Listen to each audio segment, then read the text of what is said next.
सभी को पुनः नमस्कार।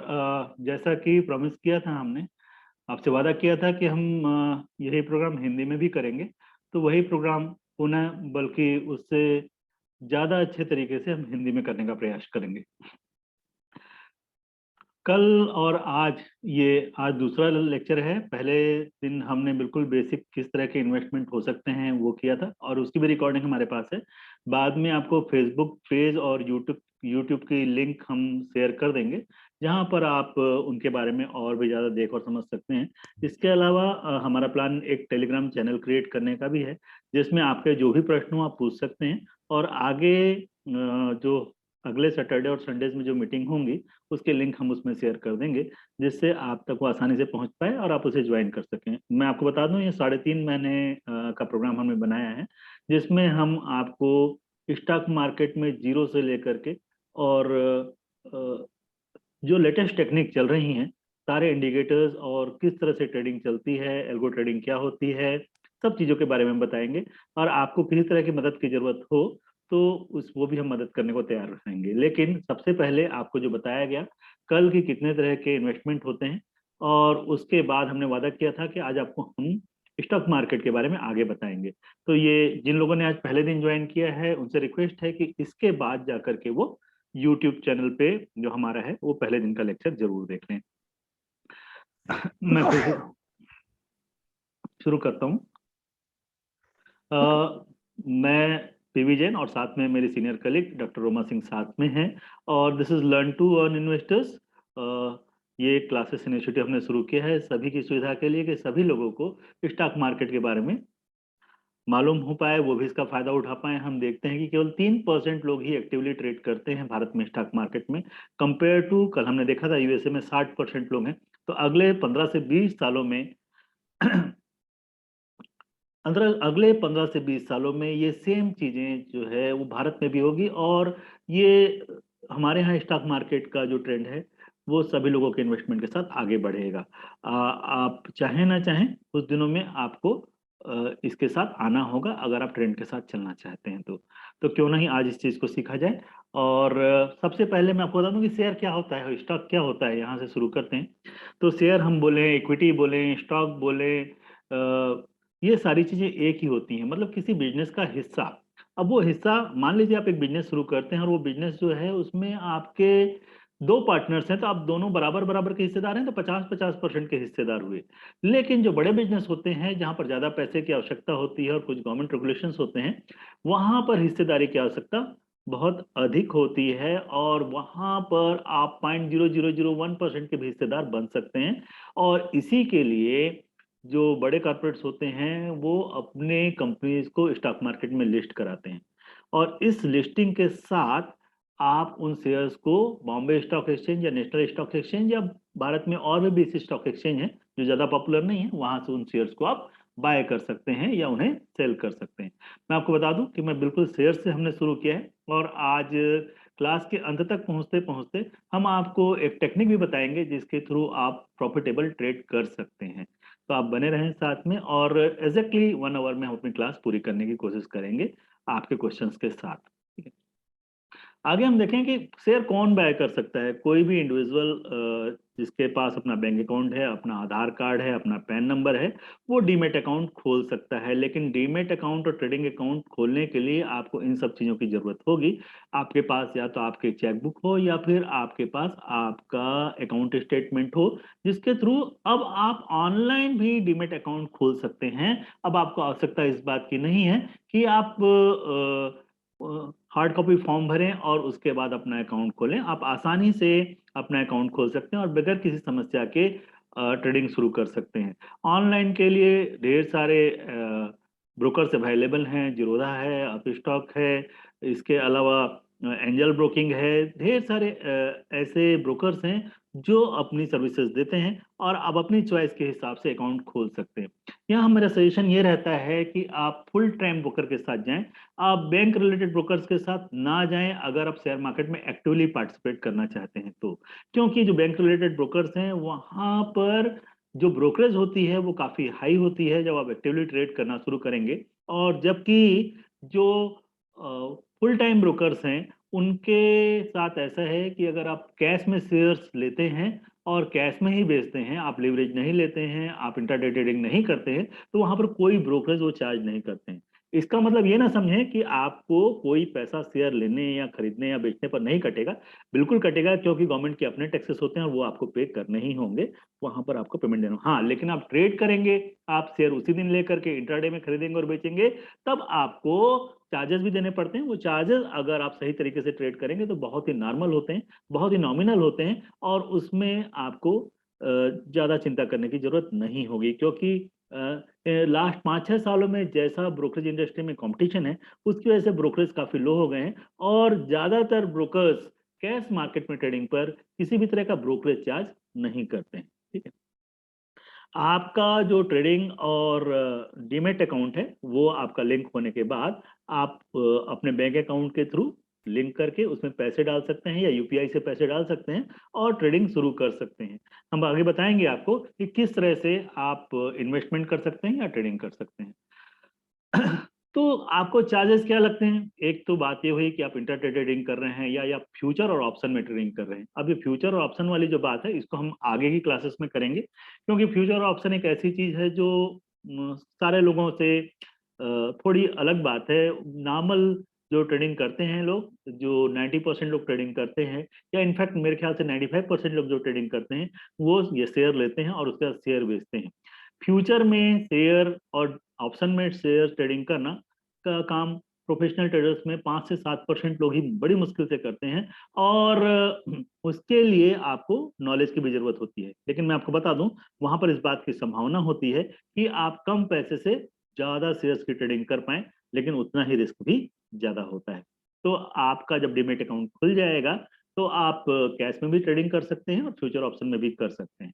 तो क्या होगा कि आपने ब्रोकर के का प्लेटफॉर्म पे आपने आपने क्या किया, अपना डीमेट अकाउंट खोला, और उसके बाद सामान्यतया आजकल हम ऑनलाइन शेयर्स को बाय और सेल करते हैं, लेकिन पॉसिबल ये भी है कि आप फोन कॉल के थ्रू, आपका ब्रोकर अगर ये सुविधा देता है, आप फोन करके भी शेयर खरीद और बेच सकते हैं। लेकिन डीमेट के अपने चार्जेस होते हैं। सामान्यतः 250 से 300 रुपए ब्रोकरेज जो है वो चार्ज कर रहे हैं इन शेयर्स के लिए, और जो ब्रोकर्स ये चार्ज कर रहे हैं वो साल भर के 250 से 300 रुपए चार्ज करते हैं, जो कि बहुत ही नॉमिनल फी है। इसके अलावा अगर आप देखेंगे तो आपको दो तरह के taxes, long term gain taxes और short term capital gain taxes, ये दो तरह के टैक्स आपको लगते हैं। लॉन्ग टर्म कैपिटल गेन, जो 1 साल से ऊपर आप कोई शेयर रखते हैं, और उस पर आपको लगने वाला जो टैक्स है उसको हम बोलते हैं लॉन्ग टर्म कैपिटल गेन। और जो आप इंट्राडे या कुछ दिनों में ही खरीद कर बेच सकते हैं, बेच देते हैं, उसको हम बोलते हैं शॉर्ट टर्म कैपिटल गेन। तो शॉर्ट टर्म कैपिटल गेन फिलहाल 15% है, और लॉन्ग टर्म कैपिटल गेन 10% है। ये फिक्स होता है ये लेकिन अभी जो न्यूज सुनने में आ रही है वो ये है कि शायद शायद इस बजट में, मैं कंफर्म नहीं कह सकता, लेकिन शायद इस बजट में इस शॉर्ट टर्म कैपिटल गेन हटा दी, लॉन्ग टर्म कैपिटल गेन हटा दिया जाएगा। अगर ऐसा हुआ तो शेयर मार्केट में आपको अच्छी खासी कम से कम 2% की तेजी उसी दिन देखने को मिलेगी, क्योंकि अगर टैक्स नहीं लगेगा तो काफी लोग चाहेंगे कि वो लॉन्ग टर्म कैपिटल होल्ड करें। ठीक है, इसके अलावा जो आपके शेयर्स होते हैं वो आपके डीमेट में होते हैं। जैसे आपके लॉकर में आपकी ज्वेलरी होती है, वैसे आपका एक वर्चुअल वॉलेट होता है जिसमें आपके शेयर्स होते हैं। वो या तो एनएसडीएल के साथ होगा या फिर सीडीएसएल के साथ होगा, और उसमें आपके शेयर्स रहते हैं। आपके शेयर्स वहां सेफ रहते हैं, सेबी की गाइडलाइंस होती हैं। घबराने जैसी कोई बात नहीं होती कि आपके शेयर आपकी परमिशन के बगैर या आपके सेल किए बगैर या आपके पासवर्ड आईडी किसी को दिए बगैर कोई दूसरा ट्रांसफर नहीं कर सकता है। Right, what can you invest in the stock market? कि हाँ, ठीक है, आपको जैसे कल बताया था, आप इक्विटी शेयर, आप शेयर्स खरीद सकते हैं, आप बॉन्ड्स खरीद सकते हैं, आप म्यूचुअल फंड खरीद सकते हैं, आप इक्विटी ट्रेडेड फंड्स भी खरीद सकते हैं। मैं फिर से बता दूं, जो equity exchange traded fund, sorry, exchange traded funds खरीद सकते हैं।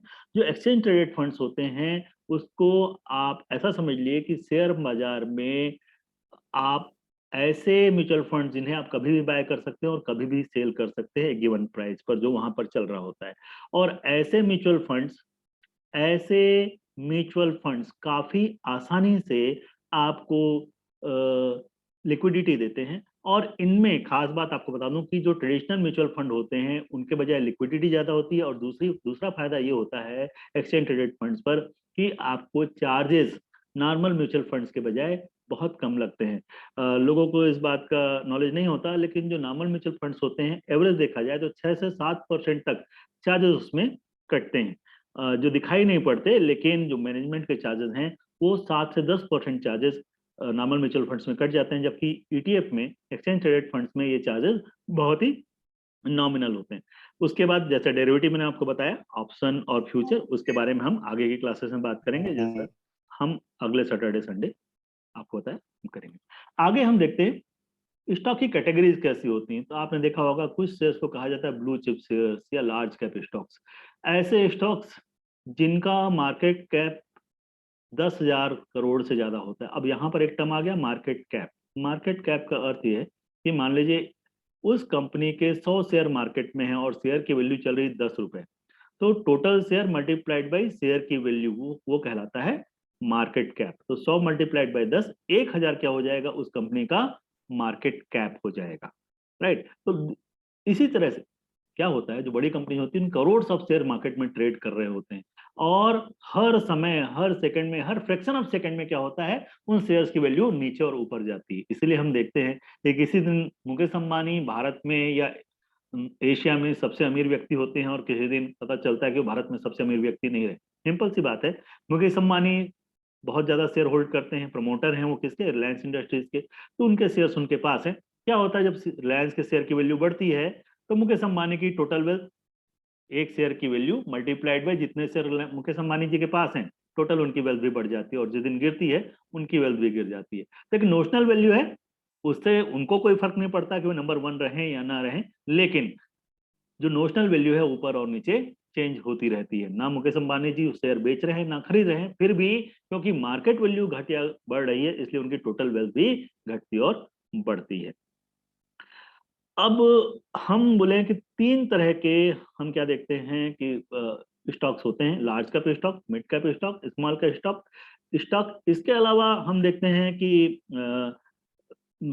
Micro cap stock, nano cap stock, ढेर सारे स्टॉक होते हैं। ऐसी कंपनीज भी होती हैं जिनकी टोटल वेल्थ 50 करोड़ रुपए या उससे कम है, हम उन्हें नैनो कैप कहते हैं। 50 से 200 करोड़ तक आप कह सकते हैं स्मॉल कैप है, फिर आगे इस तरह से। तो अपनी अपनी डेफिनेशन है, खासकर ये डेफिनेशन वहां काम आती है जहां पर आप म्यूचुअल फंड में इन्वेस्ट करते हैं। तो म्यूचुअल फंड में इन्वेस्ट करते हैं तो आपको ये तय करना पड़ता है कि आप किस तरह का फंड चूज कर रहे हैं। देखिए, लोग समझते हैं कि एचडीएफसी का म्यूचुअल फंड है, नहीं, एचडीएफसी के म्यूचुअल फंड के अंदर या आईसीआईसीआई के म्यूचुअल फंड के अंदर या एक्सिस बैंक के म्यूचुअल फंड के अंदर भी नंबर ऑफ कैटेगरीज आते हैं। तो आप कौन सा म्यूचुअल फंड चूज कर रहे हैं, आप स्मॉल कैप और मिड कैप में इन्वेस्ट करना चाहते हैं, आप केवल लार्ज कैप में इन्वेस्ट करना चाहते हैं, आप केवल टॉप 100 शेयर्स में इन्वेस्ट करना चाहते हैं, आप उस तरह के म्यूचुअल फंड चूज कर सकते हैं। जब हम म्यूचुअल फंड के बारे में डिटेल में किस तरह से म्यूचुअल फंड चूज करना चाहिए इस पर आएंगे तो आपको सारी बातें बताएंगे। और म्यूचुअल फंड चूज करना भी स्टॉक खरीदने, चूज करने जैसा ही काम है। ऐसा नहीं है कि आप कोई भी म्यूचुअल फंड उठाएं और उसमें इन्वेस्ट कर दें। ऐसा करने से आपकी वेल्थ हो सकता है उस रेट से ग्रो ना करे जिससे वो कर सकती है, या हो सकता है कि आपको नुकसान, क्योंकि म्यूचुअल फंड जो है वो भी क्या करते हैं, स्टॉक मार्केट में ही ट्रेड कर सकते हैं, करते हैं, इसलिए हो सकता है कि आपको नुकसान हो जाए। ठीक है, चलिए, how to operate in the stock market. 2 तरह हैं तरीके से, या तो आप इन्वेस्टमेंट करें। जब हम इन्वेस्टमेंट की बात करते हैं तो इन्वेस्टमेंट का अर्थ यहाँ पर है कम से कम आप स्टॉक मार्केट में कोई शेयर, कोई फंड कम से कम 3 साल के लिए होल्ड करते हैं। आइडियल है कि आप कोई भी फंड या स्टॉक 5 साल के लिए होल्ड करें और उसे लंबे समय तक रखें। आप गोल बेस्ड इन्वेस्टिंग करें कि आपको किस काम के लिए 5 साल बाद, 7 साल बाद, 10 साल बाद, 20 साल बाद, 30 साल बाद पैसा चाहिए, और उस हिसाब से आप शेयर्स में इन्वेस्ट करें। कल आपको जो मैंने दिखाया था उसमें आपने देखा था कि जिन लोगों ने 1980 में 10,000 रुपए लगाए थे वो 1800 करोड़ रुपए हो चुके हैं विप्रो के शेयर्स में, 1800 करोड़ से भी ज्यादा, और उसमें डिविडेंड इनकम इंक्लूड नहीं थी, मैं आपको बता दूं। तो आप देखेंगे कि स्टॉक मार्केट का जो कंपाउंडिंग है वो इन्वेस्टमेंट में अमेजिंग काम करता है। इस तरह से काम करता है कि जैसा हम सोच भी नहीं सकते, इसलिए हम कंपाउंडिंग को बोलते हैं, चक्रवृद्धि ब्याज को बोलते हैं eighth wonder of the world. तो आप कोशिश करें कि आप इन्वेस्टमेंट के लिए ऐसे शेयर्स चूज करें जिन्हें आप लंबे समय तक रखें, आपको बिजनेस पर भरोसा हो। हम देखेंगे कि उन शेयर्स को, आज ही देखेंगे हम कि उन शेयर्स को हम कैसे चूज कर सकते हैं। दूसरा ऑप्शन है ट्रेडिंग। ट्रेडिंग का मतलब ये है कि आप कुछ शेयर्स कुछ सेकंड के लिए खरीदते हैं, कुछ मिनट के लिए खरीदते हैं, दिन भर के लिए खरीदते हैं, कुछ दिनों के लिए खरीदते हैं, कुछ हफ्तों के लिए खरीदते हैं, या कुछ महीनों के लिए खरीदते हैं। और कुछ महीनों के लिए भी आप खरीदते हैं तो उसे ट्रेडिंग ही कहा जाएगा, उसे हम इन्वेस्टमेंट नहीं कहेंगे। हालांकि ट्रेडिंग भी अच्छा आइडिया है, जो लोग एक्टिवली शेयर मार्केट में पार्टिसिपेट करना चाहते हैं, ऐसा नहीं है कि ये कोई गलत चीज है। ऐसा लोगों के मन में इसके बारे में धारणा ऐसी कि ट्रेडिंग शायद बहुत ही रिस्की चीज है, लेकिन आप अगर अनुशासन के साथ ट्रेडिंग करेंगे तो ये तय बात है कि आपको उसमें भी फायदा ही होगा। तो फिर इन्वेस्टमेंट की अप्रोच क्या होनी चाहिए, ठीक है ना। मान लीजिए कि यहाँ पर इंग्लिश में जो सेंटेंस लिखे, मैं हिंदी में आपसे बोलता हूँ कि आप बहुत एनालिटिकल पर्सन हैं और आप हर चीज देखते हैं, आप हर एक नंबर्स को देखते हैं कि कंपनी क्या प्रॉफिट कर रही है, कंपनी का एसेट क्या है, कंपनी क्या बिजनेस कर रही है, कंपनी के पास कितने ऑर्डर्स हैं पाइपलाइन में, और कंपनी कितना डिविडेंड दे रही है, इसके हिसाब से आप इन्वेस्टमेंट करना चाहते हैं और अपनी पूरी रिसर्च करते हैं। या फिर आप बोलते हैं नहीं नहीं, मैं इतनी रिसर्च नहीं करना चाहता, मुझे इस तरह चीजों से परेशानी है, मैं ये नहीं करना चाहता, ठीक है, मैं और किसी तरीके से इन्वेस्टमेंट करूंगा। फिर आप कहते हैं नहीं नहीं, इतना सारा टाइम तो मैं स्टॉक मार्केट में नहीं लगाना चाहता, मैं तो प्रोफेशनल करने वाला काम हूँ और करने वाला व्यक्ति हूँ, और मुझे तो कोई अच्छे शेयर्स मिल जाए मैं उसमें इन्वेस्ट करके छोड़ दूंगा, ठीक है? या फिर आप कहते हैं कि नहीं, मुझे तो कंपनीज के बारे में पढ़ना बहुत पसंद है, ठीक है, और मैं उनकी प्लानिंग और स्टडी सब कुछ पढ़ता हूँ, लेकिन मुझे ये फाइनेंशियल जो चीजें होती हैं, कितना डेट है, कितना प्रोडक्शन है, कितना उनका फायदा है, नुकसान है, वो मुझे समझ में नहीं आता। या फिर आप कहते हैं कि नहीं, मेरे पास ये सारा कुछ टाइम नहीं है, मुझे तो कुछ ही स्टॉक में इन्वेस्ट करना है, बिल्कुल बिजी हूँ मैं, महीने में एक आध बार बता दिया करो ये इन्वेस्ट करना।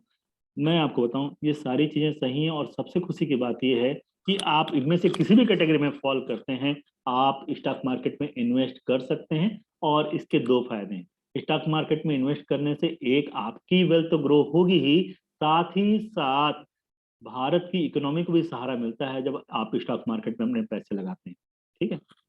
सेविंग अकाउंट में पैसे रखकर, मैंने आपको कल बताया था कि आप केवल 4% 4% का जो आप इंटरेस्ट लेते हैं सेविंग अकाउंट से, और उससे ज्यादा क्या हो जाता है, आपकी पैसे की वैल्यू गिर जाती है। आपकी पैसे की वैल्यू कम से कम 8 से 10% गिर जाती है हर साल। तो आपको क्या होता है, आपको बेसिकली 4 से 5% का नुकसान होता है। हम सोचते जरूर नहीं है कि सेविंग अकाउंट में पैसे रख करके हम अपने पैसे को संभाले हुए हैं, लेकिन ऐसा नहीं है, वहाँ नुकसान है, ठीक है। जिन लोगों को ये बात समझ में अभी नहीं आई है, वो चाहे तो पिछला वीडियो जाकर देखें, आपको बिल्कुल क्लियर तरीके से समझ में आएगी। फिर आपको कितना इन्वेस्ट करना चाहिए स्टॉक मार्केट में, स्टॉक मार्केट में कितना इन्वेस्ट करना चाहिए, ये बहुत ही क्रूशियल बात है। मैंने आपको कल भी बताया था कि आपको स्टॉक मार्केट में इन्वेस्ट करना, या आपका इन्वेस्टमेंट या आपकी सेविंग जो है, वो नहीं होनी चाहिए कि आपके खर्च करने के बाद जो पैसा बचा, आपके सेविंग करने के बाद जो पैसा बचता है उसे आप खर्च कीजिए, ना कि आपके खर्च करने के बाद जो पैसा बचता है उसकी सेविंग कीजिए। और आप अर्ली पार्ट ऑफ लाइफ में हैं तो आपका शेयर मार्केट में इन्वेस्टमेंट थंब रूल के हिसाब से 100 माइनस आपकी एज होना चाहिए। मान लीजिए आपकी एज अभी 25 साल है, तो 100 - 25, 75% आपका इन्वेस्टमेंट किस में होना चाहिए, स्टॉक मार्केट में, शेयर मार्केट में होना चाहिए। वो म्यूचुअल फंड के फॉर्म में हो सकता है, वो शेयर मार्केट में डायरेक्ट इन्वेस्टमेंट हो सकता है, किसी भी तरीके से हो, लेकिन 75% इन्वेस्ट, या आपकी एज 50 साल है तो 50% आपका पैसा किस में होना चाहिए, शेयर मार्केट में होना चाहिए। 50% पैसा आप बाकी चीजों में रख सकते हैं, जैसे जैसे हमारी एज बढ़ती है वैसे वैसे हम शेयर मार्केट में अपना इन्वेस्टमेंट कम कर सकते हैं, परसेंटेज वाइज। मैं वैल्यू वाइज नहीं कह रहा हूं, मैं परसेंटेज वाइज कह रहा हूं। हम देखते हैं कि ऐसे पैसे को हमें इन्वेस्ट नहीं करना है जिसकी हमें अगले 2-3 साल में जरूरत है। मैं इन्वेस्टमेंट की बात कर रहा हूँ, इसमें ट्रेडिंग की नहीं। जिसकी अगले 2-3 साल में जरूरत है आपको, हो सकता है आज आपने इन्वेस्ट किया और 2 साल के लिए मार्केट गिर गया। ध्यान रखिएगा, अगर आप 5 साल के लिए इन्वेस्टमेंट करते हैं तो इंडियन स्टॉक मार्केट का किसी भी 5 साल को आप उठाकर देखेंगे, आपको नुकसान नहीं होगा, आपको ठीक ठाक फायदा ही होगा। लेकिन आप आज इन्वेस्ट करते हैं और आज से 6 महीने बाद इन्वेस्टमेंट के पैसे निकालना चाहते हैं, तो पहली बात वो तो इन्वेस्टमेंट ही नहीं है। दूसरी बात, आपको नुकसान होने की संभावना काफी रहेगी। लेकिन आप 3 साल से जैसे ही ऊपर जाएंगे, आपको नुकसान होने की संभावना 5% या उससे कम हो जाएगी, और 5 साल से ऊपर जाएंगे तो आपको नुकसान होने की संभावना 0% हो जाएगी। तो आप जो पैसे रखें, तय कीजिए जैसे कम से कम 5 साल आप रखने को तैयार हैं। दूसरी बात यह है कि स्टॉक मार्केट का डिजाइन ऐसा है कि वो हमेशा बायर्स की तरफ, जो खरीदने वाले होते हैं उन्हें हमेशा ही फायदा होता है लॉन्ग टर्म में।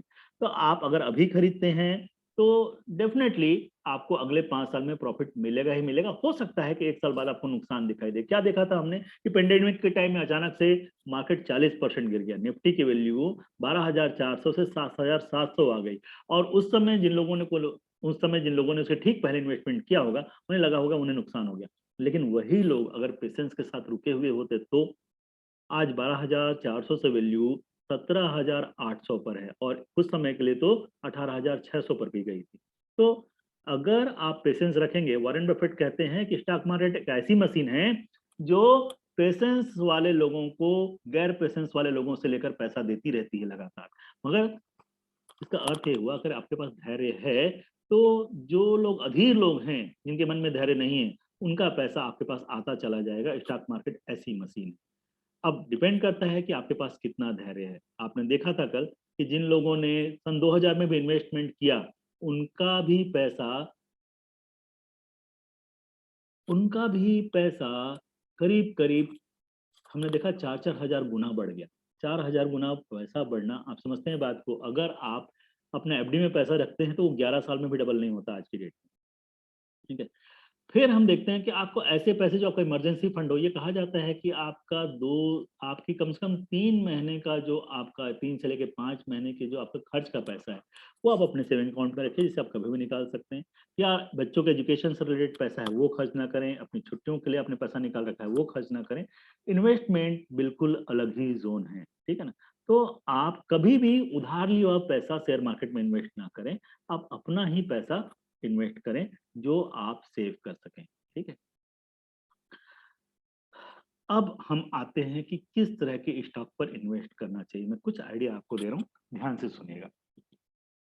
पहली बात तो हमें देखना पड़ेगा कि ट्रेंड्स इन अर्निंग ग्रोथ, मतलब कहां पर लगातार ऐसा ट्रेंड है कि सॉरी कि अर्निंग लगातार बढ़ती चली जा रही है। हम देखते हैं कि पिछले कम से कम 20-30 सालों, कम करीब 30 सालों से भारत में जो सॉफ्टवेयर कंपनीज हैं वो हर तीसरे साल डबल हो जाती हैं।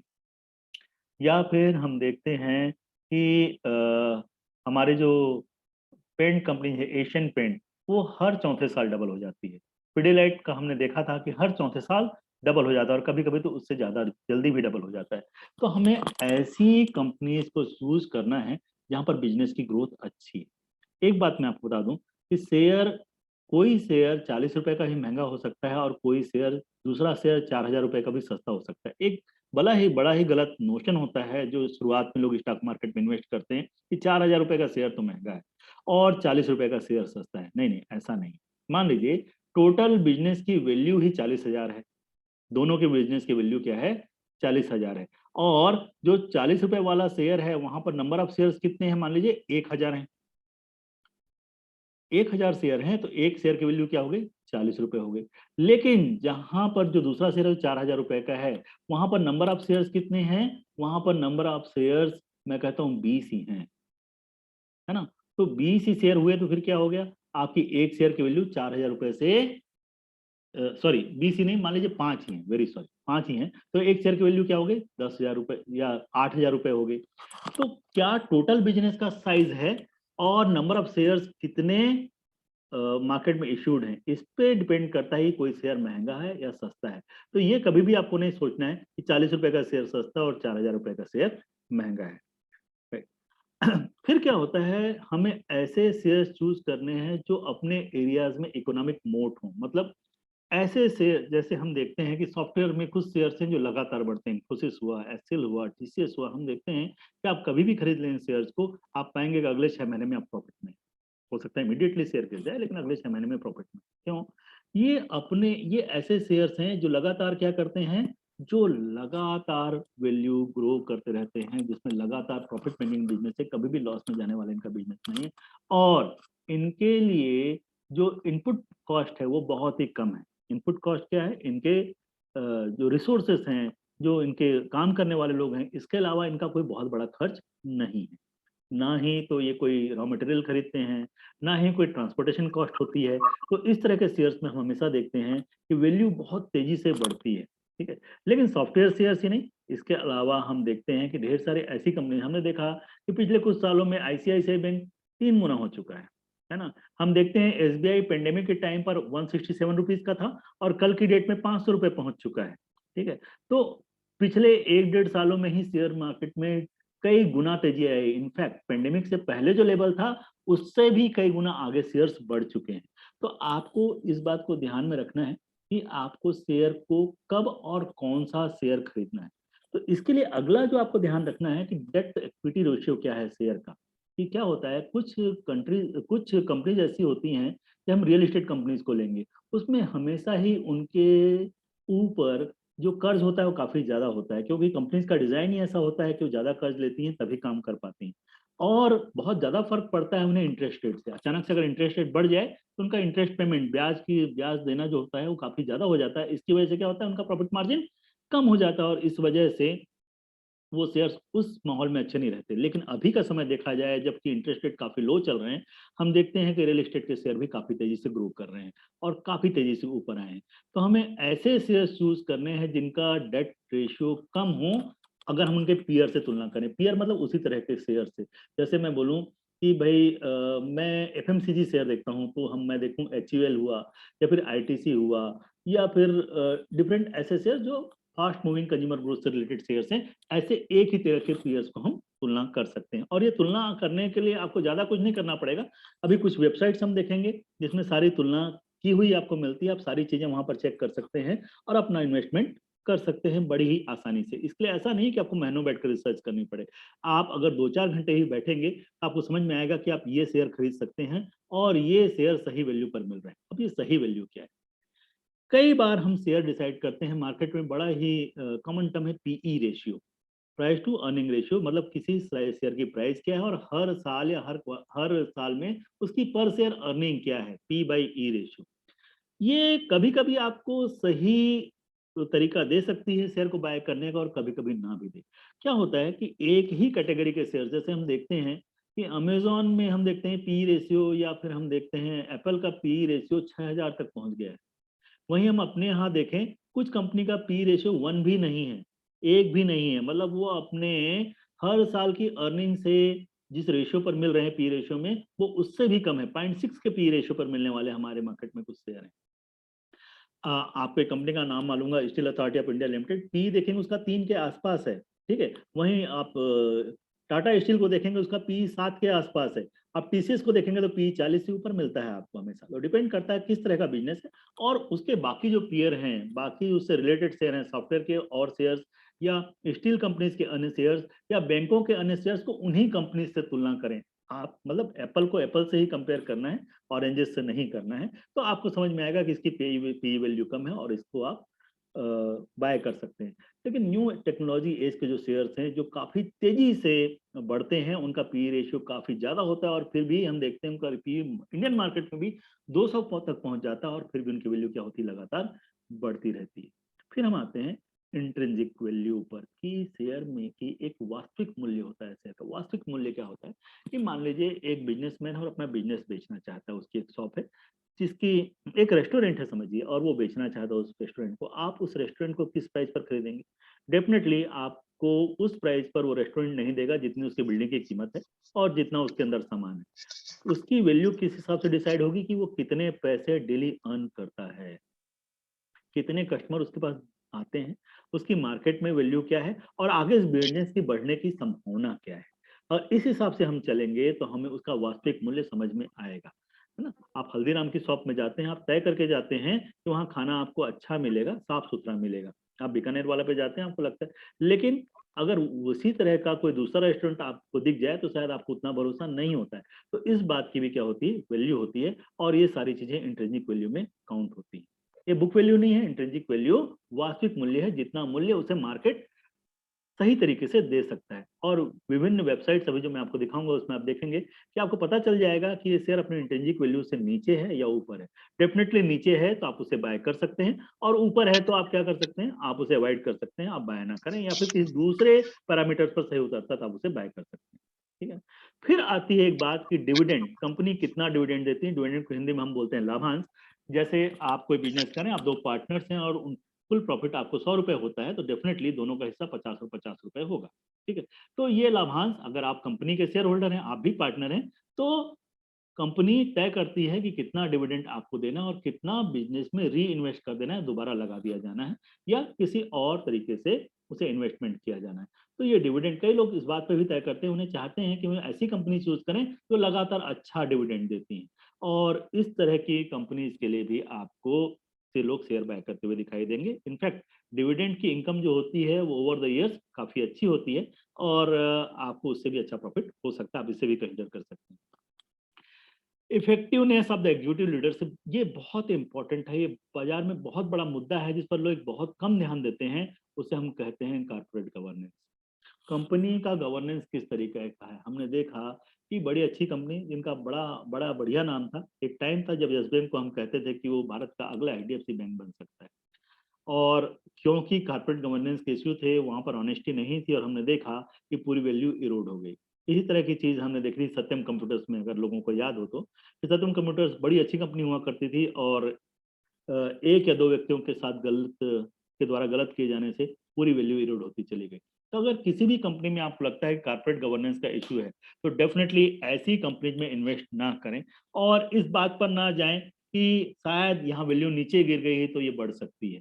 ध्यान रखें, नीचे शेयर मार्केट में नीचे गिरने वाली चीज नीचे ही गिरती चली जाती है, और ऊपर बढ़ने वाली चीज ऊपर ही बढ़ती चली जाती है।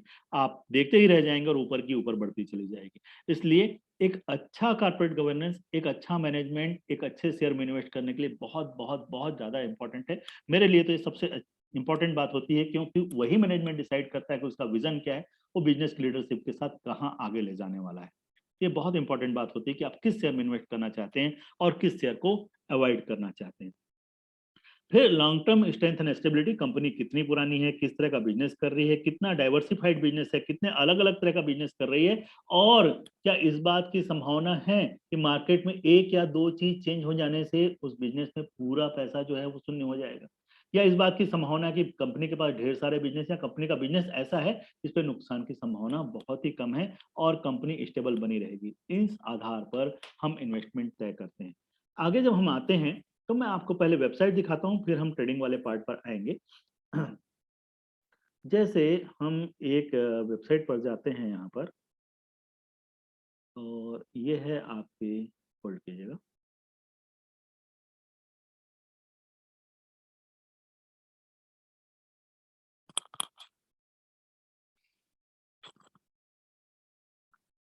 ये वेबसाइट है, आप ऊपर देख सकते हैं, यहाँ पर लिखा है टिकर टैप, TICKERTAPE, tickertap.in। इस वेबसाइट पे ढेर सारी चीजें फ्री में अवेलेबल हैं। अगर आप इसका एडवांस वर्जन बाय करना चाहते हैं तो वो भी अवेलेबल होता है, और वहाँ पर आप देख सकते हैं, जैसे यहाँ पर एक्सिस बैंक का शेयर खुला हुआ है। हम बेसिक में जाएंगे तो यहाँ पर लिखा हुआ है कि intrinsic value, current price is less than the intrinsic value, clear लिखा हुआ है यहाँ पर, ठीक है ना। और इसके अलावा यहाँ पर की मेट्रिसेस दिए हुए हैं आपको, फोरकास्ट एंड रेटिंग दी हुई, कंपनी प्रोफाइल दी हुई, इसके पीयर, एक्सिस बैंक के पीयर देखिए, HDFC bank, ICICI bank, Kotak Mahindra bank, और इन सब का पी का कंपेरिजन देखिए। ये है पीयर, एचडीएफसी बैंक का पी 27 आ रहा है, आईसीआईसीआई का 29.9 आ रहा है, कोटक महिंद्रा बैंक का 37.8 आ रहा है। इस तरह से हम डिफरेंट कंपनी देखिए, इंडसइंड बैंक का पी 24.38 आ रहा है, बंधन बैंक का 19.8 आ रहा है। तो यहाँ पर पीई भी दिए हुए हैं, और यहाँ पर साफ लिखा हुआ है इंट्रेंसिक वैल्यू वाले केस में यहाँ पर कि entrance current price is less than the intrinsic value. तो आप अभी क्या कर सकते हैं, आप इस स्टॉक को बाय करने का कंसिडर कर सकते हैं। यहीं पर मैं दूसरे शेयर पर अगर आता हूँ, आईआरसीटीसी, आपने देखा था कि कुछ समय पहले ये शेयर काफी उफान पर था, और शेयर वैल्यू काफी ज्यादा बढ़ करके, जब ये शेयर स्प्लिट नहीं हुआ था 1:5 के रेशियो में, तब इसकी वैल्यू करीब करीब 1200 रुपए तक पहुंच गई थी। अभी वैल्यू फिर से करीब करीब जो है वो 860 रुपए के आसपास है, और इसमें लिखा हुआ है इंट्रिंसिक वैल्यू में current price is more than the intrinsic value. तो इस बेसिस पर आपको कैलकुलेट करके सीधा इन्होंने दे दिया है, आपको ज्यादा कुछ करने की जरूरत नहीं पड़ेगी। अगर आप नहीं करना चाहते हैं, आप चाहें तो अपना कैलकुलेशन कर सकते हैं। अब आईआरसीटीसी का इन्होंने क्या किया है, पीआर किसको बताया, जोमेटो को बताया, इन्फोएस को बताया, पीबी फिनटेक को बताया। जरा देखिए, जोमेटो का पीई रेशियो दिखा रहा है 120 पर, क्योंकि जोमेटो के साथ क्या समस्या है, जोमेटो अभी भी प्रॉफिट मेकिंग कंपनी नहीं है। ये अलग बात है कि शेयर मार्केट उसे अच्छा वैल्यूएशन दे रहा है, लगातार वैल्यू हमने देखा कि बढ़ी, लेकिन अगर आगे के क्वार्टर्स में अच्छी ग्रोथ नहीं आती है तो संभावना इस बात की है कि जोमेटो का जो शेयर है वो क्या हो जाएगा, वो गिरना शुरू हो जाएगा। यहाँ पर हम एक वेबसाइट और देखते हैं, बड़ी कॉमन वेबसाइट है, सभी ने देखी हुई है। I don't want to promote website, हाँ, लेकिन मैं आपके एग्जांपल के दिखा रहा हूँ क्योंकि फ्री वेबसाइट है, इसलिए आप कहीं भी उन्हें देख सकते हैं। ये है आपका, यहीं ओपन कर लेते हैं हम दोबारा से उसको।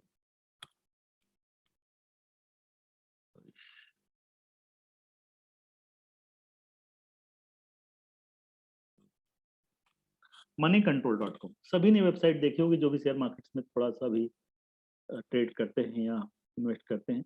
इस वेबसाइट पर आप किसी भी शेयर को डालेंगे और मान लीजिए बड़ा ही कॉमन शेयर है जिसका काफी मजाक भी बनाया जाता है, आईटीसी, तो आप क्या देखेंगे, इस शेयर के बारे में सब कुछ आपको यहाँ पर मिलेगा। उसकी स्ट्रेंथ क्या क्या है, उसकी वीकनेस क्या है, उसकी अपॉर्चुनिटी क्या है, ये आपको पढ़ना चाहिए। अगर आप सब्जी लेने जाते हैं तो आप देखते हैं ना कि शेयर कितने रुपए में सब्जी आपको मिल रही है और कहाँ पर सस्ती मिल रही है और कहाँ अच्छी मिल रही है। तो फिर एक इन्वेस्टमेंट करते समय जो आप कई सालों के लिए कर रहे हैं, आप क्यों नहीं पढ़ना चाहते। तो आप स्ट्रेंथ, वीकनेस, अपॉर्चुनिटी, ये सारी चीजें देख सकते हैं। यहाँ पर चार्ट होता है जहां पर आप चार्ट को डेली, वीकली, मंथली बेसिस पर भी देख सकते हैं, ठीक है। और इसी तरह से हम क्या देखते हैं, नीचे अगर आप जाएंगे इस चार्ट पर, यहाँ पर, तो आप देखेंगे ये ट्रेड कैसे कर रही है, आज के वॉल्यूम कितना है, कल का वॉल्यूम कितना था, एक मंथ के हिसाब से वॉल्यूम कितना है और एक वीक के हिसाब से वॉल्यूम कितना है। और यहाँ पर जो लोगों के कमेंट्स पढ़ सकते हैं, यहाँ पर जो डिफरेंट ब्रोकर्स हैं वो क्या कहते हैं, इसे बाय करने को कहते हैं, इसे होल्ड करने को कहते हैं, इसे सेल करने को कहते हैं, ये सब कुछ लिखा हुआ होता है। और जो बड़े इन्वेस्टर्स हैं वो इस शेयर्स में क्या कर रहे हैं, बाय कर रहे हैं या सेल किया उन्होंने, ये भी यहाँ पर लिखा हुआ होता है। तो ये सारी चीजें यहाँ पर उपलब्ध होती हैं, आप चाहें तो इसे देख सकते हैं, ठीक है। अब फिर से मैं आता हूँ स्लाइड पर, और यहाँ पर हम आते हैं जो आपका पसंदीदा विषय है, ट्रेडिंग पर। और ट्रेडिंग में जो चीज़ है, हम कहते हैं 80% सेंटिमेंट है, 20% टेक्निकल है।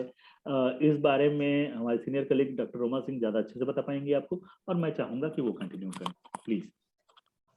धन्यवाद प्रियांश। जैसा कि आप सब देख रहे हैं, यहाँ ट्रेडिंग में लिखा हुआ है कि 80% सेंटिमेंट्स यानी भावनाएं और 20% टेक्निकल। इसका क्या मतलब है? इसका मतलब है कि जो रोल है जो वो सेंटिमेंट्स का ज्यादा है, यानी भावनाओं का ज्यादा है। भावनाएं दो तरह की होती हैं, शेयर बाजार की भी अपनी भावनाएं होती हैं और हमारी अपनी भी होती हैं। तो जब भी भावनाएं सेटल नहीं है, यानी भावनाएं नियंत्रित नहीं है, तो हमें ट्रेडिंग नहीं करना चाहिए, हमें इन्वेस्टमेंट डिसीजन भी नहीं लेना चाहिए, क्योंकि जो हमारे डिसीजंस होते हैं वो भावनाओं से प्रेरित होते हैं। आप खुद भी इस चीज को जज कर सकते हैं या पता कर सकते हैं कि जब आप कोई काम करने जाते हैं, कोई नया काम करने जाते हैं, तो आप बहुत खुश रहना चाहते हैं, घर से अच्छे मूड में निकलना चाहते हैं। उसका रीजन यही है कि जब भी हमारी भावनाएं सही नहीं होंगी, नियंत्रित नहीं होंगी, तो हम अच्छा डिसीजन नहीं ले पाएंगे। और जब भी हम पैसे से रिलेटेड कोई डिसीजन ले रहे हैं, यहाँ क्योंकि शेयर बाजार में आपका पैसा सीधा ही इन्वॉल्व है, आप पैसे को बढ़ाना चाहते हैं, तो उस केस में आपके सारे डिसीजन बहुत मायने रखते हैं। आपका कोई भी निर्णय इस चीज को डिसाइड करेगा कि आपका पैसा आगे बढ़ेगा या घट सकता है। तो बहुत बार हमने देखा कि लोग कहते हैं शेयर बाजार एक जुआ है। एक्चुअल में ये जुआ नहीं है। वो लोग क्या करते हैं, अगर वो जीत रहे होते हैं, यानी वो विन विन सिचुएशन में होते हैं, 2-3 ट्रेड में उनको बहुत प्रॉफिट हो जाता है, तो वो बिना सोचे समझे ज्यादा ट्रेड ले लेते हैं। तो इसीलिए हमको भावनाओं को सबसे पहले, शेयर बाजार में उतरने से पहले, या जो लोग काम भी कर रहे हैं, वो इस चीज को रियलाइज करें और सोचें कि कोई भी डिसीजन बहुत मायने रख रहा है और हमें मौके रोज मिलेंगे। प्रियांश ने आपको बताया, मौके मार्केट में हमेशा ही होते हैं।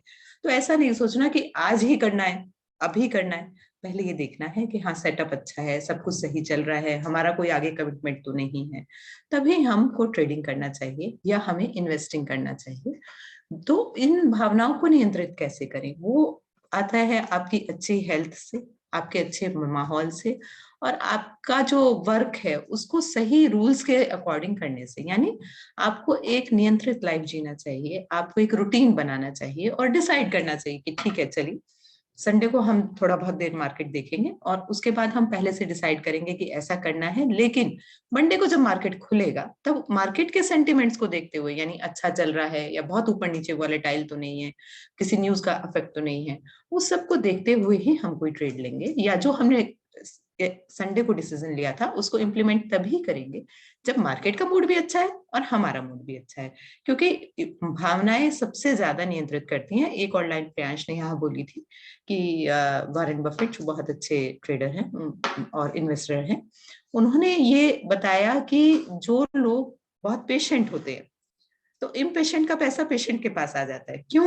क्योंकि आप अगर पेशेंस यानी धैर्य रखकर चलेंगे तो आप सही डिसीजन लेंगे। धैर्य आप कब रख पाएंगे? जब आप सही मूड में सही नियंत्रित लाइफ जिएंगे। तो हमेशा आप धीरे धीरे, जैसे जैसे हमारी ट्रेनिंग चलेगी, वैसे वैसे हम आपको मेथड्स भी बताएंगे कि कैसे आप अपने इमोशंस को अच्छा कर सकते हैं, नियंत्रित कर सकते हैं, और उनको नियंत्रित करके आप बाजार में अच्छा पैसा कमा सकते हैं। धन्यवाद प्रियांश। धन्यवाद आपका। तो हम क्या देखते हैं कि 80% सेंटिमेंट और 20% टेक्निकल होता है ट्रेडिंग के लिए। देखिए, ट्रेडिंग में फंडामेंटल्स बहुत कम काम करते हैं। जब आप ट्रेडिंग करते हैं और इंट्राडे ट्रेडिंग करते हैं तो वहाँ पर फंडामेंटल का कुछ भी लेना देना नहीं होता। वहाँ तो आप टेक्निकल चार्ट देखते हैं और आपके सेंटिमेंट्स ही होते हैं जो आपको जीत दिलाते हैं। ठीक है, आगे हम चलते हैं कि कितने टाइप की ट्रेडिंग होती है। कितने टाइप ट्रेडिंग होती है तो हम देखते हैं सामान्यतया 4 तरह की ट्रेडिंग होती है: scalping, day trading, swing trading और पोजिशनल ट्रेडिंग। स्कैल्पिंग का अर्थ है कि आपने एक ट्रेड लिया और विद इन मिनट्स या within second, within fraction of seconds आपको फायदा हुआ और आप उससे निकल गए। जब लोग ऑप्शंस में और वीकली ऑप्शंस में ट्रेड करते हैं तो काफी ज्यादा वो स्कैल्पिंग करते, तो देखते हैं कि एक पर्टिकुलर इंस्ट्रूमेंट बढ़ रहा है तो वो काफी तेजी से उससे प्रॉफिट लेते हैं और निकल जाते हैं। इसको हम बोलते हैं very short term trading, scalping. जब तक आप शेयर मार्केट ना समझ लें, इस पे मेरी सलाह है आप ना जाएं। जब तक आप प्रो ना हो जाएं, आपको सब चीजें ना समझ में आए, तब तक आप शॉर्ट टर्म ट्रेडिंग में ना जाएं, क्योंकि इस पे जो रिस्क रिवार्ड रेशियो होता है वो काफी कम होता है और आपको नुकसान होने की संभावना काफी रहेगी अगर आपको टेक्निक्स नहीं आती। तो फिर होता है डे ट्रेडिंग। आपने उसी दिन कोई शेयर लिया और उसी दिन बेचा, या उसी दिन बेचा और उसी दिन वापस लिया, है ना। ट्रेडिंग का अर्थ ये नहीं होता कि आप हमेशा नीचे लें और ऊपर बेचें। ये भी हो सकता है कि आप ऊपर बेचें और नीचे किसी शेयर को लें। जी, ध्यान रखिएगा, मैंने कल भी कहा था कि गिरते हुए शेयर मार्केट में भी आप पैसे कमा सकते हैं। कैसे? आपको मालूम है मार्केट गिर रहा है, आपने ऊपर किसी शेयर को बेचा और नीचे उसे खरीद लिया, तो एक्चुअली आपका इक्वेशन क्या बना, समीकरण क्या बना? आपने निचले रेट पर लिया है और ऊंचे रेट पर बेचा है, तो इससे क्या हुआ? आपको फायदा हुआ। फिर होता है स्विंग ट्रेडिंग। स्विंग ट्रेडिंग मतलब आप मार्केट में स्विंग्स देखते हैं कि कहाँ तक शेयर नीचे आ रहा है और कहाँ फिर ऊपर जाता है, आप उस स्विंग के सहारे शेयर पे राइड करते हैं। इस बारे में हम एक टेक्निक आज आपको बताएंगे जिसका आप फायदा उठा करके मार्केट में ट्रेड कर सकते हैं। ये कुछ दिनों से लेकर के कुछ हफ्तों तक चल सकती है और इसमें आप अपना हाथ आजमा सकते हैं। फिर होती है पोजिशनल ट्रेडिंग। पोजिशन ट्रेडिंग में क्या होती है? पोजिशनल ट्रेडिंग में लॉन्ग टर्म ट्रेडिंग होती है जो कई महीने, कई हफ्ते और कभी कभी सालों तक चलती है। इसमें आप शेयर का या किसी इंस्ट्रूमेंट को लेते हैं और कई हफ्तों तक रखते हैं मार्केट के ट्रेंड के हिसाब से, और वो भी लॉन्ग टर्म ट्रेंड के हिसाब से आप रखते हैं। लॉन्ग टर्म ट्रेंड्स के हिसाब से रखने का फायदा ये होता है कि आप पूरे मार्केट का लंबे समय का फायदा उठाते हैं। मैं कुछ ऐसे लोगों को जानता हूं जो एक ही बार में निफ्टी के 50-50 लॉट ट्रेड करते हैं और ओवर द इयर्स एक साइड जब ट्रेड चलना शुरू होता है, जैसे उन्होंने 7,700 या 8,000 पर निफ्टी के लॉन्ग किया था, तो अभी तक वो निफ्टी में लॉन्ग ही बैठे हुए हैं और हर महीने उन्हें अच्छा खासा प्रॉफिट आता है। जब तक ट्रेंड रिवर्स नहीं होगा उस ट्रेड में बने रहेंगे। जब ट्रेंड रिवर्स होगा तो फिर वापस निफ्टी को शॉर्ट करके बैठ जाएंगे। कुछ लोगों को शॉर्ट और लॉन्ग वाली बात समझ में नहीं आ रही होगी, इससे कोई फर्क नहीं पड़ता। फिलहाल हम आगे चलते हैं जिस बारे में हमें बात करनी है। Trading strategy candle. कैंडल क्या होता है? एक पर्टिकुलर जो सबसे जाना माना चार्ट है मार्केट में, अलग अलग तरह के चार्ट होते हैं, उनमें से सबसे जाना माना चार्ट है वो candle stick chart. Japanese candle stick इसे हम कहते हैं। और इस कैंडल में कुछ इंपॉर्टेंट बातें होती हैं। एक तो ओपन प्राइस होता है, एक क्लोज प्राइस होता है, और एक हाई होता है और एक लो होता है। मान लीजिए ये जो ग्रीन कैंडल आप देख रहे हैं, इसमें एक शेयर जहां पर ओपन लिखा हुआ वहां पर उसका प्राइस ओपन हुआ। अब ये कैंडल 1 मिनट की भी हो सकती है, ये कैंडल 1 घंटे की भी हो सकती है, 1 हफ्ते की भी हो सकती है और 1 महीने की भी हो सकती है। कितने भी टाइम पीरियड की कैंडल आप अरेंज कर सकते हैं अपने ट्रेडिंग चार्ट में, मैं भी आपको दिखाऊंगा। तो क्या हुआ, यहाँ पर ये ओपन हुआ और ओपन हो करके ये ऊपर बढ़ा और वहां हाई तक गया और इस बीच में इस लो प्राइस तक भी आया, लेकिन ओपन यहाँ हुआ और टाइम पीरियड खत्म होने के बाद जहां क्लोज लिखा है वहां क्लोज हुआ। तो ये सॉलिड जो बॉडी बनी हुई है ये है कैंडल, और इसके ऊपर और नीचे के हिस्से को हम बोलते हैं विक। ये जो पूंछ दिख रही है इसका या सर दिख रहा है, इसे हम बोलते हैं शैडो या विक। और ये जो विक होती है ये बताती है कि मूवमेंट कहाँ से कहाँ तक हुआ, लेकिन उस टाइम फ्रेम में वो ओपन कहाँ हुआ था और क्लोज कहाँ हुआ, वहां पर सॉलिड बात बनती है। अगर मान लीजिए वहीं ओपन होकर वहीं क्लोज हो जाए तो आपको ये बॉडी दिखाई नहीं देगी, उसकी जगह सिर्फ आपको एक क्रॉस लाइन ही दिखाई देगी, इसके अलावा कुछ नहीं दिखाई देगा। तो ये क्या हुआ, ये शेयर नीचे ओपन हुआ और ऊपर क्लोज हुआ। और जो रेड कैंडल है जिसे हम बेरिश कैंडल स्टिक जिस पर लिखा हुआ है रेड वाली कैंडल, ये ऊपर ओपन हुई और नीचे क्लोज हुई और इस बीच में लो यहां तक गई जहां लो लिखा हुआ है और ऊपर हाई यहां तक गई। तो कुछ समय के लिए ये ओपन प्राइस से ऊपर भी थी, तब इसका कलर ग्रीन दिखाई दे रहा होगा, लेकिन जब ये नीचे आई और नीचे अगर क्लोज हुई तो अल्टीमेटली एक रेड कैंडल के रूप में क्लोज हुई। हम इस कैंडल के, तो ये डेली कैंडल भी हो सकती है, मिनट कैंडल भी हो सकती है, और हम डिफरेंट कैंडल स्टिक पैटर्न के बारे में आगे जब हम चलते जाएंगे अगले हफ्तों में, तो कैंडल स्टिक पैटर्न के बारे में और उनसे रिलेटेड टेक्निक के बारे में, 3 कैंडल की टेक्निक, 2 कैंडल की टेक्निक, कैंडल कैंडल को मर्ज कर यूज की जाने वाली टेक्निक, ट्रेंड लाइन की टेक्निक, डिफरेंट तरह के इंडिकेटर्स की टेक्निक, प्राइस एक्शन की टेक्निक, ऑप्शन सेलिंग की टेक्निक, ऑप्शन बाइंग की टेक्निक, हम सब आपसे बात करेंगे आगे आने वाले हफ्तों में। ठीक है, पहले हम देखते हैं आपको जो टेक्निक की बात मैंने की थी, क्योंकि मैंने आपको वादा किया था कि एक टेक्निक कम से कम मैं आपको बताऊंगा। तो हम चलते हैं मार्केट पर और मार्केट चार्ट पर चलकर देखते हैं कि कौन सी टेक्निक काम करती है। ठीक है ना। हाँ।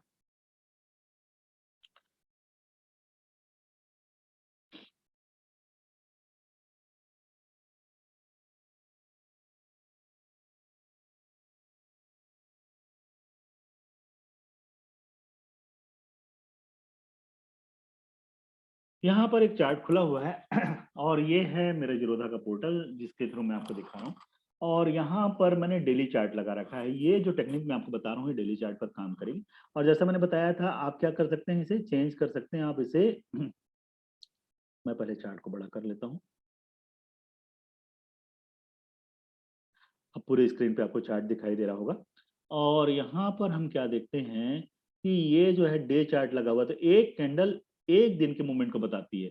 अगर मैं इनलार्ज करूं और किसी भी एक कैंडल पर चलूं, मान लीजिए इस रेड कैंडल पर चलता हूं, तो ये प्राइस यहाँ ओपन हुई थी और यहाँ क्लोज हुई, इस बीच में ये इतना ऊपर भी गया और यहाँ पर आकर ये यहाँ तक नीचे भी गया और यहाँ आकर के ये यहाँ बंद हुआ और यहाँ क्या हुआ था, ये ओपन हुआ था। तो इस दिन में क्या हुआ, इस शेयर में प्राइस इतनी डाउन हुई। अगर मैं इस ग्रीन कैंडल को देखूं तो ये प्राइस यहाँ ओपन हुआ था, उसके बाद इतना नीचे भी गया था कभी किसी समय में और इतना ऊपर भी गया था और क्लोज यहाँ पर हुआ, तो इस दिन शेयर चढ़ करके बंद हुआ।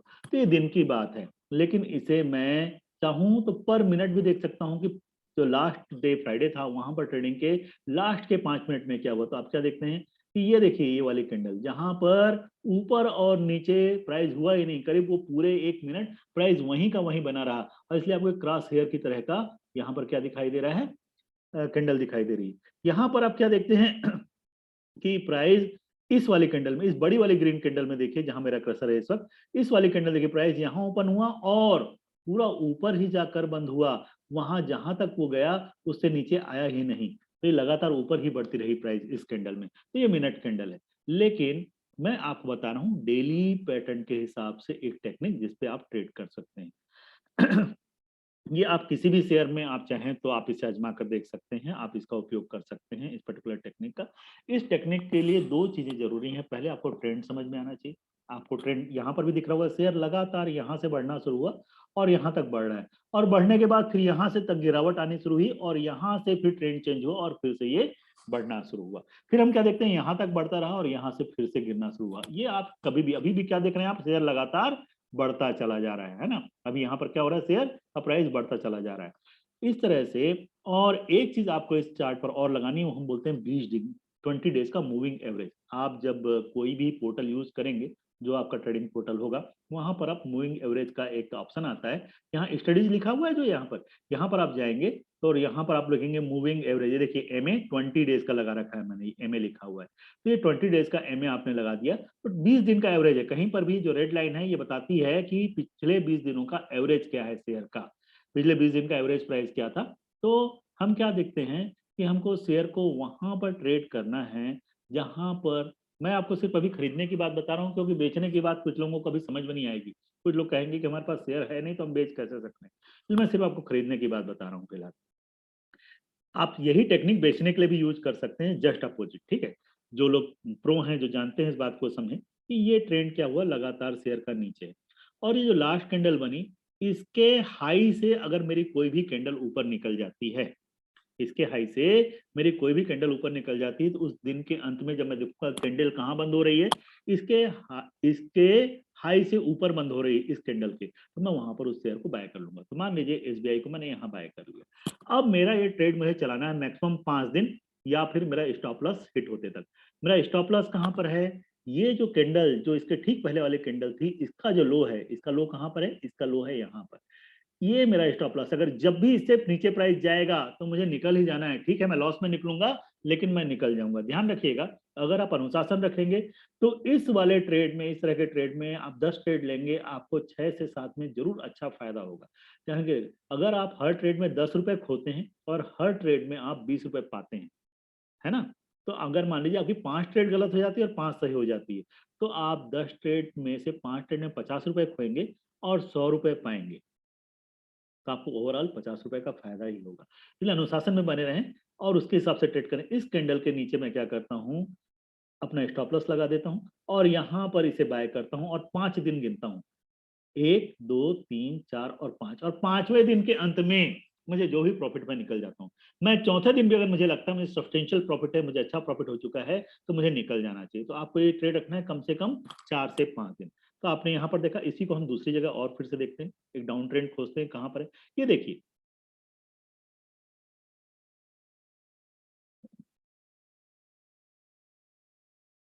यहाँ पर हमें एक डाउन ट्रेंड दिखाई दे रहा है, ठीक है, ये आप डाउन ट्रेंड देखें। और इस डाउन ट्रेंड के बाद जैसे ही इस डाउन ट्रेंड के एंड में ये ग्रीन लाइन इस रेड कैंडल के ऊपर बंद हुई, मैंने यहाँ पर खरीदा। मैं और थोड़ा बड़ा कर लेता हूँ, आपको क्लियर दिखाई दे। क्या किया मैंने, इस ग्रीन कैंडल को जैसे ही इस रेड कैंडल से ऊपर बंद हुई मैंने खरीदा और मैं 20 डेज के मूविंग एवरेज के नीचे, ठीक है। और मेरा स्टॉप लॉस कहाँ हो गया, मेरा स्टॉप लॉस इस रेड कैंडल का नीचे वाला पार्ट यहाँ पर हो गया।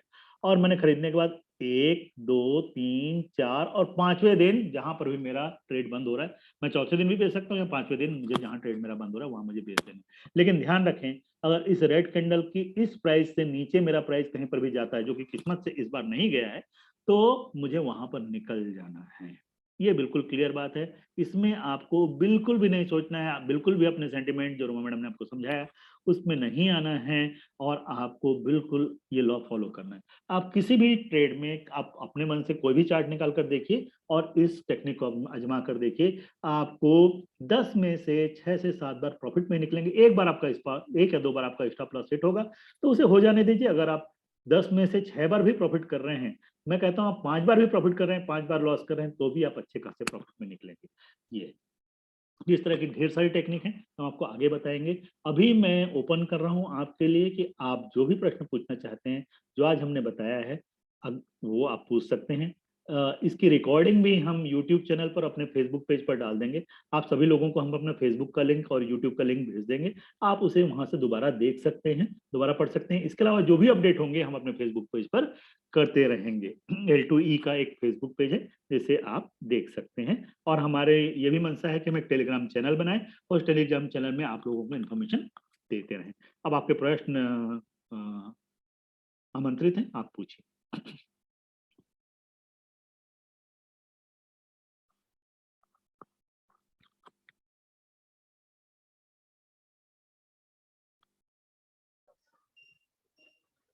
अगर आप कुछ पूछना चाहते तो प्लीज पूछिए। नमस्कार जैन साहब। अरे अग्रवाल साहब बताइए, ब्रिजेश जी बताइए। हाँ, मैं ये पूछना चाह रहा था, आने वाले समय में क्या अपन ओपिनियन कर सकते हैं मार्केट आने वाले 3 महीने में कहाँ तक जाएगा? देखिए, आने वाले 3 महीने में बता पाना थोड़ा मुश्किल होता है, लेकिन फिर भी जो अनुमान लगाने की बात आपने कही है, तो मैं कह रहा हूँ आपसे कि एक तो बजट आने वाला है और बजट में बहुत संभावना है कि इंफ्रास्ट्रक्चर के सेक्टर पर और आपका एग्रीकल्चर सेक्टर पर, क्योंकि एग्रीकल्चर में काफी वहां पर स्ट्रेस है, काफी परेशानियां हैं, तो इन 2 सेक्टर्स पर सरकार अपना इन्वेस्टमेंट बढ़ा सकती है। देखिए, कोई बात पूरी 100% दावे के साथ नहीं की जा सकती, लेकिन भारत में अगले 30 साल अगर हम लगातार ब्रिजेस, रेलवे और बाकी चीजें बनाते भी रहें, तो भी हम पूरा कंस्ट्रक्शन पूरा नहीं कर पाएंगे और हमें लगातार इंफ्रास्ट्रक्चर डेवलप करना ही पड़ेगा। तो इंफ्रास्ट्रक्चर और आपका एग्रीकल्चर रिलेटेड जैसे फर्टिलाइजर, शेयर्स, इनमें अगले महीने में या इस आने वाले महीने में काफी संभावना मेरे को दिखाई देती है। बाकी तो आपको मालूम है कि कब कौन सा नया वेरिएंट आ जाए, तो कब क्या हो जाए मार्केट का, वो हम कह नहीं सकते। लेकिन हाँ, भारतीय मार्केट का हम लंबे समय की बात करें, आज से मैं 10 साल, 15 साल, 20 साल, 30 साल की बात करूं, तो हम ऐसी जगह पर हैं जहां पर रिसोर्सेज बहुत बढ़िया हैं और हम ऐसी जगह पर हैं जहां आज से चाइना 20 साल पहले था, आज से अमेरिका 50 साल पहले था। तो हमारे आगे अपार संभावनाएं हैं और इंडियन स्टॉक मार्केट को, मतलब आप तो मेरे हम उम्र मेरे साथ स्कूल में पढ़े, तो हम अपने सामने शायद निफ्टी का लेवल अपनी आंखों के सामने 1 लाख रुपए होते देख सकते हैं। जो निफ्टी आज थैंक यू। 17,800 पर है, वो 1 लाख संभव है, बहुत संभावना है इस बात की, उससे भी आगे बढ़ जाए। धन्यवाद जैन साहब, धन्यवाद। और कोई प्रश्न किसी का?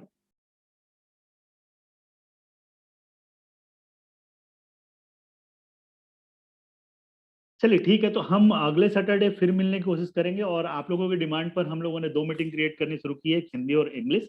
और हिंदी वालों का रिस्पांस देखकर काफी अच्छा लगा हमें कि हिंदी वाले भी लोग जानना चाह रहे हैं। और अपने मित्रों को ही बताएं, उनसे भी कहें कि एक जगह शेयर मार्केट के बारे में निष्पक्ष तरीके से बताया जा रहा है और कोशिश कीजिए कि आप लोग इसे सीखें और भारतीय इकोनॉमी का हिस्सा बने और आगे बढ़ने की कोशिश करें और शेयर मार्केट का फायदा उठाएं। अमेरिका के 60% लोग शेयर मार्केट में इन्वेस्ट करते हैं, हमारे यहाँ 30% ही क्यों? हम उनसे कौन से पीछे हैं? हमें भी शेयर मार्केट में बढ़ चढ़ कर हिस्सा लेना चाहिए और हमें आगे बढ़ कर के क्यों ना हम अपने पैसे को अपने लिए भी लगाएं और देश के लिए भी लगाएं। तो इस नोट के साथ मैं इस मीटिंग को एंड करता हूं। आप लोगों के पास मेरे नंबर हैं या रोमा मैडम के नंबर हैं, आप चाहे आपका कोई प्रश्न हो तो आप उनसे पूछ सकते हैं या मुझ तक भेज सकते हैं। अगली मीटिंग में आपके प्रश्नों को हम जरूर शामिल करेंगे अगर आप यहाँ नहीं पूछना चाहते। आप लोगों का धन्यवाद, आज के लिए इतना ही। Thanks, Prayash. Thank you sir.